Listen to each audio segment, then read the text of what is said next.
২০০২ সালের অক্টোবরে লিগে এক কিশোর যাত্রা শুরু করেছিল লিসবন থেকে। এরপর মাঝে চলে গেল প্রায় ২২ বছর। সেদিনে সেই কিশোর এখন ফুটবল ক্যারিয়ারের গোধূলি বেলায় পৌঁছেছেন।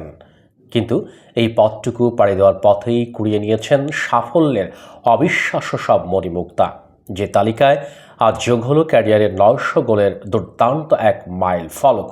যাকে নিয়ে কথাগুলো বলা হলো তাকে নিশ্চয়ই চিনে গেছেন। তবু বলি, তিনি ক্রিশ্চিয়ানো রোনালদো। আল নাসরের হয়ে সৌদি প্রো লিগের ম্যাচে ৮৯৯ গোলে পৌঁছে গিয়েছিলেন রোনালদো। মঞ্চটা তাই প্রস্তুতি ছিল। গতকাল রাতে ওয়েফা নেশনস লিগের ম্যাচে ক্রোয়েশিয়ার বিপক্ষে ৩৪ মিনিটে গোল করে রোনালদো পৌঁছে গেছেন কাঙ্ক্ষিত সেই মাইল ফলকে।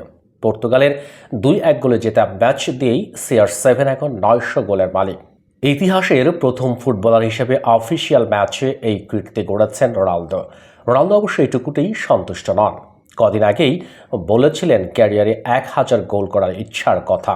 ৩৯ পেরোনো রোনালদো সেই লক্ষ্যে পৌঁছাতে পারবেন কিনা সেটা সময় বলবে। তবে এর মধ্যে যা অর্জন করেছেন তা নিঃসন্দেহে অতুলনীয়। রোনালদো ক্যারিয়ারে এখনও পর্যন্ত ম্যাচ খেলেছেন ১২৩৬টি। উইঙ্গার হিসেবে ক্যারিয়ার শুরু করা রোনালদো অবশ্য নিজের প্রথম ৪ ম্যাচে কোনো গোল পাননি।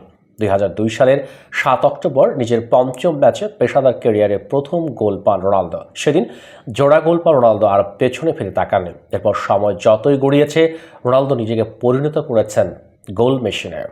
ক্যারিয়ারে রোনালদো সবচেয়ে বেশি গোল করেছেন রিয়াল মাদ্রিদে। সর্বজয়ী ক্লাবে হয়ে রোনালদোর গোল ৪৫০টি।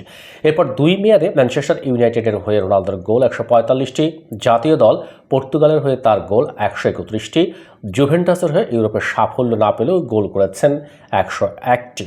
এছাড়া ৬৮ গোল করেছেন আল নাসরের হয়ে এবং ৫ গোল করেছেন স্পোর্টিং লিসবনের হয়ে।